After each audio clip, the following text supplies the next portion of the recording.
All right, folks. So we just kind of gave you the timeline of events from Mahmoud Khalil's arrest to the present, but Zateo actually had a scoop. Emails show Mahmoud Khalil asked Colombia for protection a day before he was detained. So this is a really chilling story with a lot of moving parts. So let's break this down a little bit because some familiar characters are going to rear their heads as we go through this segment. Mahmoud Khalil, a Palestinian who helped lead negotiations between Columbia University and student protesters, had appealed to the school for protection from harassment and possibly immigrations and customs enforcement agents one day before the Trump administration detained him on Saturday, emails obtained by Zateo show. The most recent among the leaked messages was an email Khalil, a green card holder, sent to Colombia interim president Katrina Armstrong on March 7th. Since yesterday, I have been subjected to a vicious, coordinated, and dehumanizing doxing campaign led by Columbia affiliates Shai Davidai, remember him? And David Lederer, who, among others, have labeled me a security threat and called for my deportation, he began. Now, before we get into Shai Davidai and remind you of who he is, where was any story of a pro-Palestine protester doxing or harassing a Zionist counter-protester? Did you see one? Yeah. No. I've been to quite a lot of these protests. I have not seen one thing that you could define as harassment or anti-Semitism. Or ever. online? No doxing of anybody online, right? No revealing someone's identity? No, and it's always like this. When you supported Sanders, you had to be very careful what you said online because you knew they were watching. Right. If you supported Hillary, there was a great article. You can still find it online. I think it was the Daily Beast, surprisingly. It was either Daily Beast or Huffington Post. It was an outlet you wouldn't expect. Did a whole article about what happens to women online who support Bernie Sanders. Right. And it was just the most grotesque, sexist, misogynistic, sexual kind of attacks. Point being, when you're on the side where the establishment is against you, you're much more cautious about what you say. It's usually the people who don't have to worry about that actually commit these kinds of offenses, and we've seen that. We've seen the videos of Zionists doing things Palestinian protesters, pro-Palestine protesters would never dream of doing because they know how damaging that would be to the movement. Even if they wanted to act like that, they wouldn't. If they care about the movement, and they do, or they wouldn't be out there. It's a hard position to take. Yeah, no, for sure.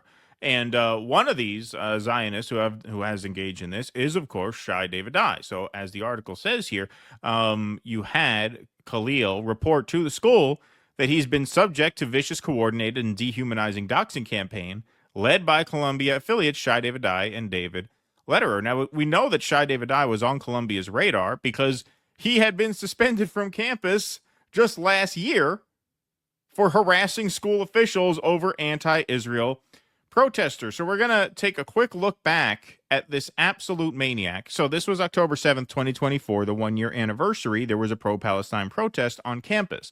Now, understand, these are videos. We're going to play two. These are videos that Shai posted himself. He filmed these videos himself and posted videos himself as supposed evidence of how horrible the protesters were being to him and Israel supporters on campus. This is what he considers evidence against the protesters. Unbelievable. So the first one, these kind of go in sequence, okay? Let's take a look. The Jewish undergrad, your public safety. Mr. Bobby Lau, Okay, so to set this up, there's a Jewish student there who says she doesn't feel safe on campus. She's not being bothered. She's not being approached. Nothing. There's a pro-Palestine protest going on. She says she doesn't feel safe, so he grabs security and demands that security escort her to safety, even though literally nothing is happening to her. Public safety. You're assistant director of public safety. What are you doing about this?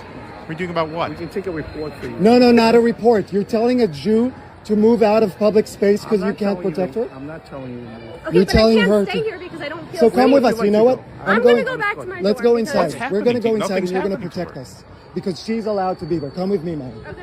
And you're gonna protect us. And if something happens, we're going to go in the middle of that. And that's on you, Bobby, because you're not doing your work.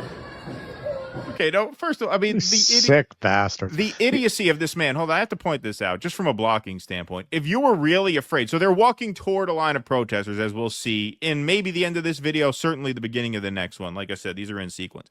If you were really afraid that they were going to hurt you, you'd be walking behind the security guy. You wouldn't be walking in front of the security guy and say, you're going to protect us. You're going to protect us from where? Back there? The people you're supposedly afraid of are in front of you. So why are you walking ahead of them if you need protection? And again, he filmed this. He thinks that this is how brainwashed these people are. They literally do not understand how ridiculous they look. Well, this is what a lot of this is.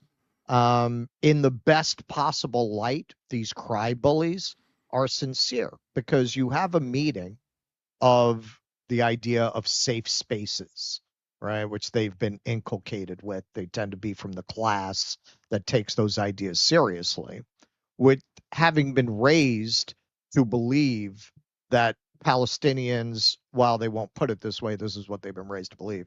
Palestinians are animals and they're essentially Nazis. And people who favor them are by definition Nazi supporting anti-Semites. So you put those two things together and a pro-Palestine protest becomes a Nazi rally that school administrators are responsible to provide them a safe space to protect them from. Right. So here's the rest of this. And that's on you, Bobby. That's on you. You're not doing your work. Even though I'm walking in front of you. There you go, Bobby. So you tell me, Bobby. So here's the crowd he's afraid of. Here's the march. Right, you can leave. No, I am not. You're not telling me where to move, Bobby Lau.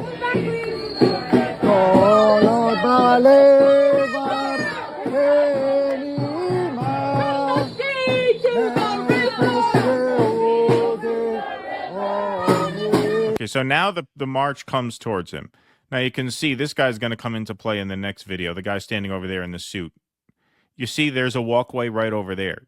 So if Shai wanted to get where he's going, he could walk over that walkway. He's choosing to walk through the protest and then try and claim that they're impeding his movement when clearly the guy standing right over her shoulder, who we're going to meet in the next video, there's clearly a way through without doing this. He's doing this to try and bait them into attacking him. And look at how this goes in the next video. So this is, I guess, a few seconds later.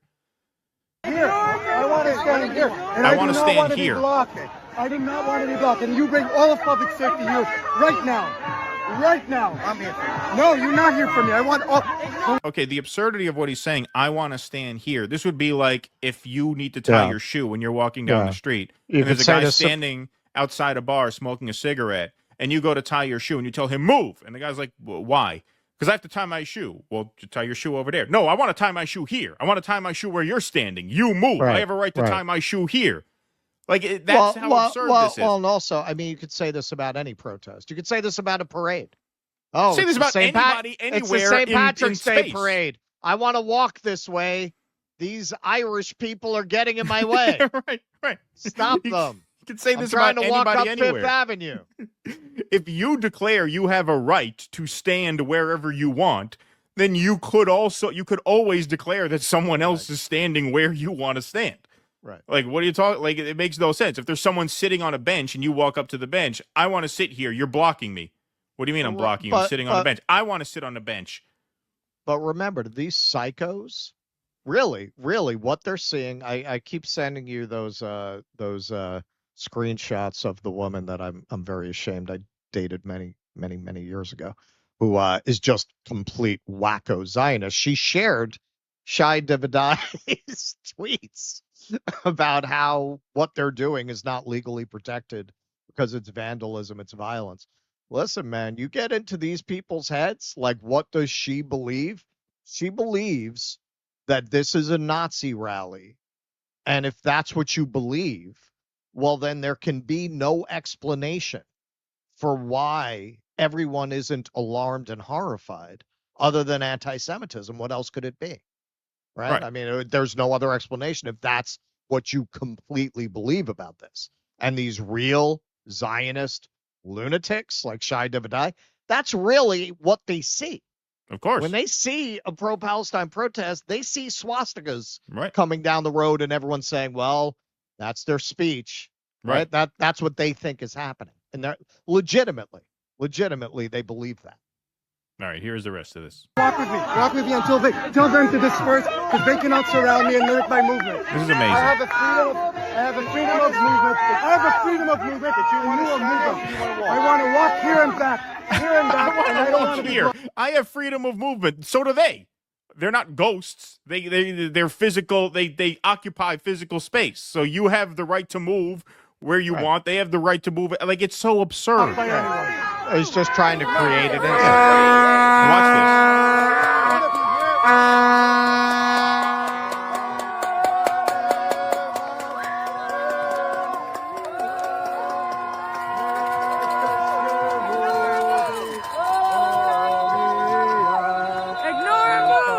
Ignore and move. So the protester is literally telling people to leave him alone.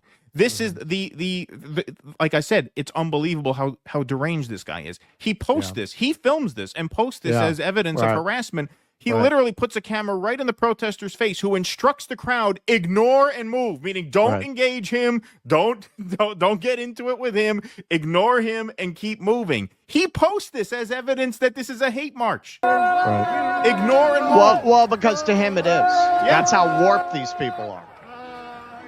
The fact of protesting for Palestine is a hate march to them by definition. By definition. Look at this hate march I had to walk through on campus. Exactly. Oh, love. Keep moving. Let him go. Blocking my Bro, blocking my movement. Okay. Patrick, they block my movement, and you're not doing anything. You're walking into them. Hey, I am He says you're walking I have into a daddy them. camera, and I have everything on camera. Keep moving. We just saw in the last video that guy stand in a walkway right next to this one. He says they're blocking my movement. The security guy says, no, you're walking into them. What a fucking mark.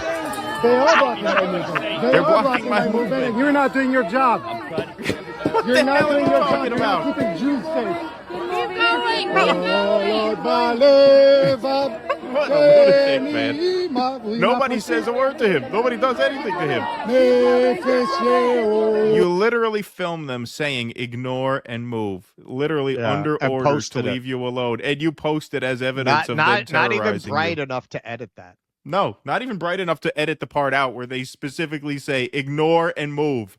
But Shai Davidai, as claimed in the article, one of the driving forces behind the arrest and potential deportation of Mahmoud Khalil. So here he is tweeting at Marco Rubio, Dear Secretary Rubio, because in our last segment we showed you Marco Rubio's tweet signaling that this was a great thing and that we're going to keep doing it. So Shai Davidai then tweets at Marco Rubio, thank you for your strong statements. Now we want to see strong action.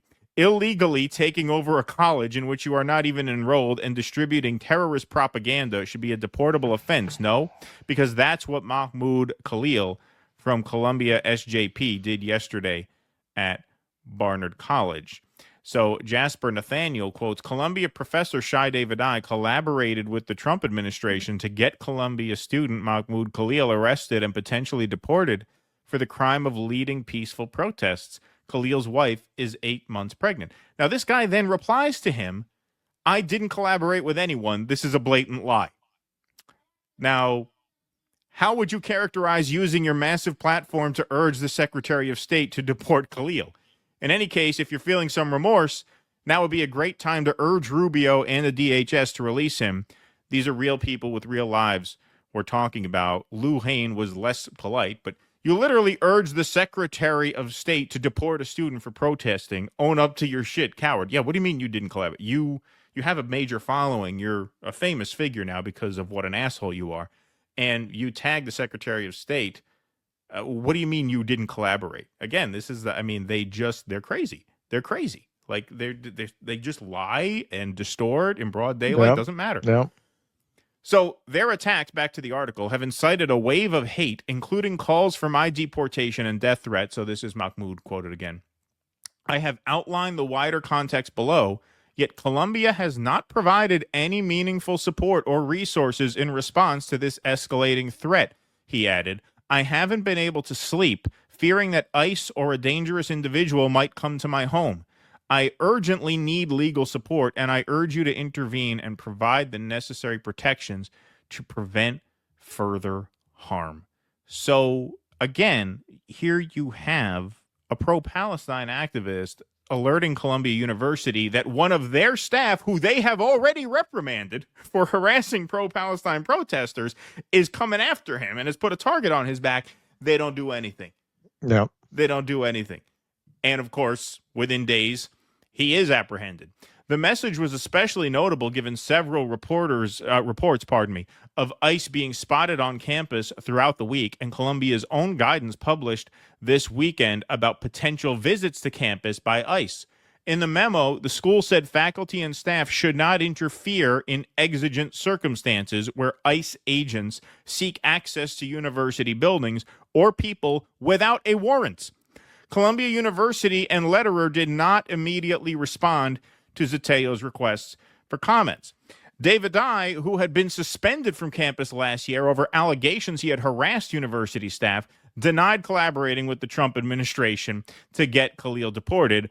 Let me be absolutely clear. I have never had a direct line to the administration. Even if I did, I would never use such influence to target an individual. Sure You would. Yeah. This is not who I am or what I stand for, Davidai told Zetayo. Like many, I've called out Khalil's repeated legal violations and demanded accountability.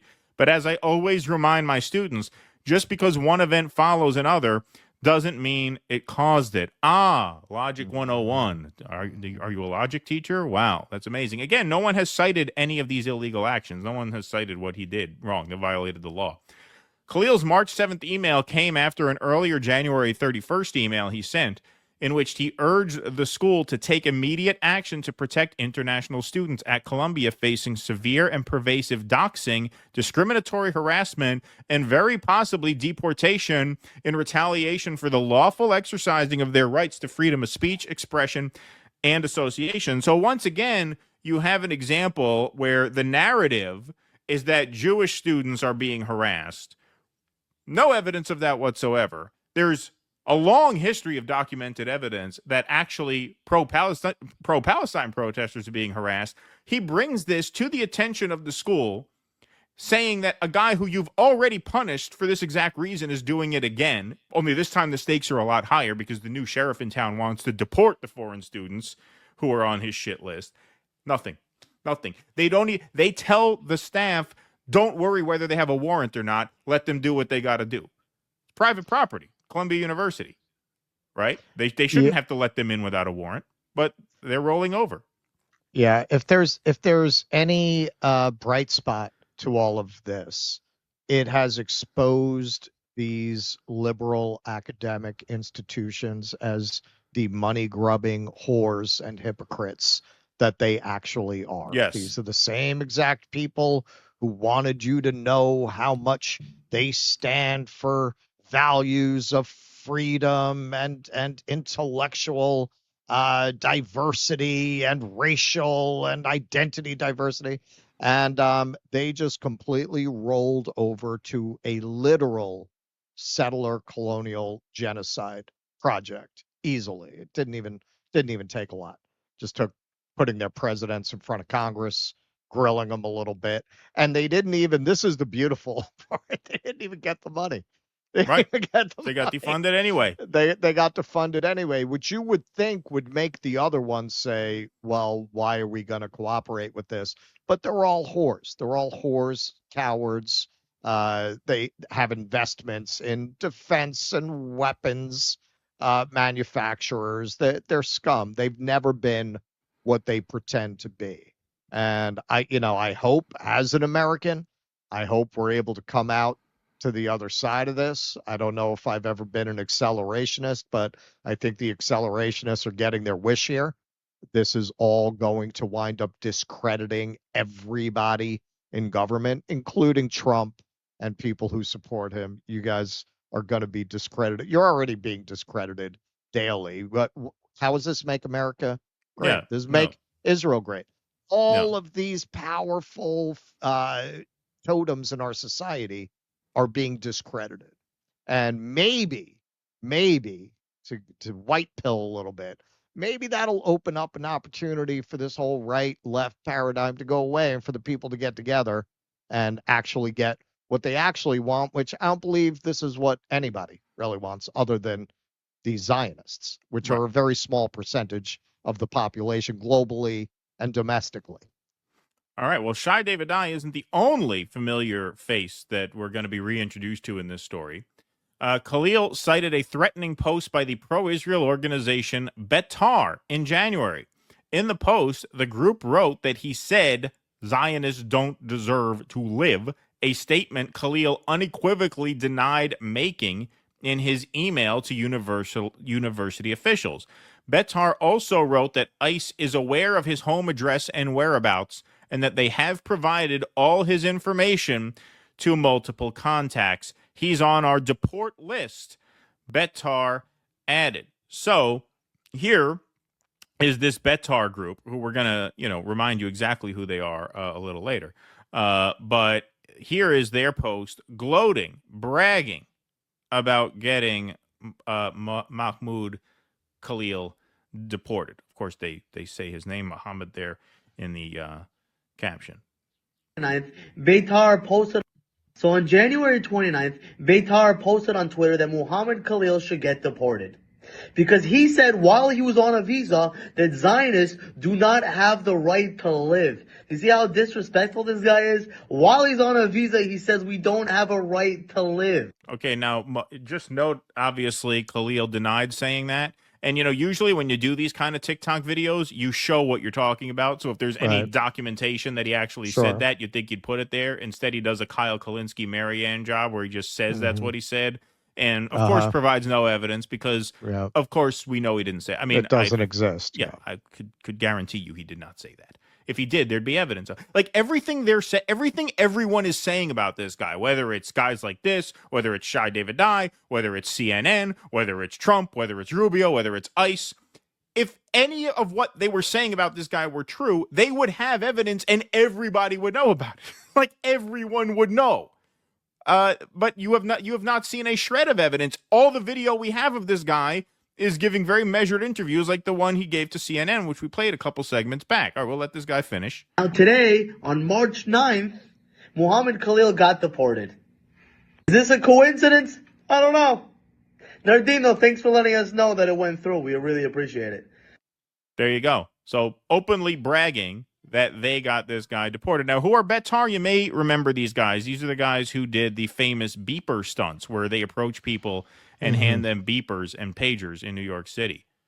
And I'm here to help some people out. I'm good at converting Islamists. I'm here to give them a pager. Let's see how it goes. Hey, ma'am, you forgot your pager. Oh, hey, what's up? Cereal boy, what's up, baby? How's it going? You forgot your pager. Pager. You want your pager? Cracky. Bro, you're a crack. Cracky, take a pager. No. You want a pager, Cracky? Oh. Cracky, pager. Oh. Shalom, boom. So he obviously is such a prominent harasser of protesters. Like he knows these guys. He recognizes them from several actions. And yet we don't hear about this in the media, that there are Zionists going around taunting people by giving them pagers, which, of course, if the circumstances were reversed, that would, of course, be considered a violent threat. No doubt about it. Again, there's no equivalent citation of this happening on the other side. Now, they tried to pull this with Norm Finkelstein, and Norm, boss that he is, responded in perfect Norm fashion. So we'll pull this video up here. Norman, how's it going? I got you a pager. You want a pager, Norman? Jews were known for being smart. Always worth sharing, Norm Finkelstein knowing how to handle these people here. Okay. All right. Where were we? Sorry about that. Okay. Here we go. All right. So, yes, Betar, it's these people who go around harassing people very proudly, posting it very openly, now taking credit for Mahmoud's arrest and possible deportation. Major Zionist elections coming up, whatever the hell that means. Vote for the ZOA coalition today.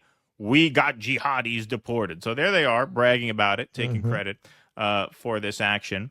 Now, this is from the Columbia Spectator, their paper. In leaked messages, member of Columbia Alumni for Israel group chat worked to identify and punish pro-Palestinian protesters. This was reported just last week, so just a few days before Mahmoud's arrest. Hours into a pro-Palestinian sit-in Wednesday outside Barnard Dean Leslie Grenage's office in protest of the reported expulsion of 2 Barnard students, a faculty mediator approached the group with Grenage's conditions for a meeting. Among them were requirements that demonstrators show their Barnard IDs and remove facial coverings. As protesters and administration continued to negotiate the terms of the meeting, unrest was bubbling in a Columbia Alumni for Israel WhatsApp group chat. In messages obtained by Spectator, members demanded to disclose the protesters' identities.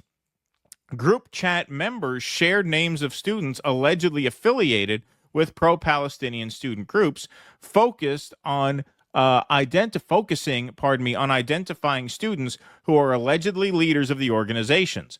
Members called for the expulsion, arrest, and deportation of pro-Palestinian protesters, according to the messages obtained by Spectator. Quote, we should not care what they want or don't want. We should consider first what results we want and how to achieve them. Victor Muslin, SEAS of 1982, wrote in a message obtained by Spectator. That being said, we need the powers that be to squash them like roaches. Ignoring roaches in one's house is possible, but who wants to live that way? See, at the end of the day, I mean, this all just boils down to just abject racism. I mean, this is really what it is at the end of the day. Yeah. Beyond coordinated campaigns to identify student protesters, members used the group chat to circulate and amplify social media posts targeting individual Palestinian and pro-Palestinian student organizers and faculty, an open letter advocating for the firing of a Columbia administrator, and an email template discouraging companies from hiring pro-Palestinian student activists. So here is a faculty member at Columbia University, Professor Catherine Frank. How is Columbia faculty responding to the abduction of Mahmoud Khalil by ICE? Here, she corroborates a lot of this reporting. Frankie, now a retired member of the Columbia Law faculty. I just left the campus where there's a rally going on of outraged faculty expressing their just immense concern for our former student, Mahmoud Khalil. He was abducted by ICE at a university building over the weekend after having written to the president of the university asking for help. The university, I have to say, facilitated this abduction, having pursued disciplinary charges against him for over a year that were clearly baseless, and when we proved it to them that they were baseless, the charges were not dismissed, they put a target on his back. And they provided no protection for him over the last several days. The universities have 2 most sacred commitments and missions. 1, to keep our students safe, and 2nd, to educate them. We have to say that Columbia abridged those 2 sacred missions so abominably in this case, in Mahmoud's case. We hope his safe release immediately takes place, and we wish he and his family well. So there you have it, straight from the faculty themselves. They facilitated this abduction. And it's just, I mean, it's just so sickening. And this is why I said last year, this university should be out of business. What self-respecting person would set foot on this campus? After a year, you sicked the NYPD on these people, hundreds and hundreds of officers and ladders in a big show and violently attacking the protesters. Now you have the guy comes to you for help saying he's being harassed by people. One of them, the university themselves has reprimanded in the past. The other, a known open harasser of protesters, guys who go around putting beepers in people's pockets. If a Palestinian did that, they'd be in fucking jail. If a pro-Palestinian protester did that, they'd be in fucking prison. Oh, absolutely. To make that kind of threat against somebody. Yeah. No question. And this, unlike what they're claiming that Khalil did, is on video. Right. We actually have video of that. Yeah. No, we have that. They don't do anything? What was the university where they had footage of the Zionists like throwing fireworks? Oh, that was and UCLA, stuff? where they That threw was the UCLA, fire right? grenade, fireworks into the encampment. Yeah. Right. What happened to those people? What, Nothing. there was nobody there on a green card? You didn't have any Israelis there on a Right. green card that you could Yeah. deport? Yeah. Yeah, they'll never do that. With Colombia, because these kinds of Ivy League institutions are so much about social climbing for the people who apply to them, they have so many more times applications than they accept. I don't even know if you could effectively boycott Columbia, because the Right. kind of people who would apply to Columbia or to Harvard and so on, these people just want to be insiders. Yeah. Don't And forget they hired there's Hillary a Clinton to teach yeah, a class there. there's a short list of universities where you're almost guaranteed to be an insider if you graduate from them. Yep. Yeah. So that is a good point. I mean, these kids, God bless these kids, but there are a lot of just like wannabe USAID, regime change staffers that go to Columbia. Oh, yeah. Yeah, you'll just lose the best of them. Yeah, exactly. Unfortunately, that is how it works. But what a despicable institution. How you can ignore those calls for help when you're accusing the pro-Palestine people of doing exactly what these Zionists are doing. And when someone comes to you for help, you ignore them. And then a few days later, they're in a migrant jail in Louisiana, waiting for James Carville's brother-in-law to come with a stack of papers saying, "I'm your representation." Please clap.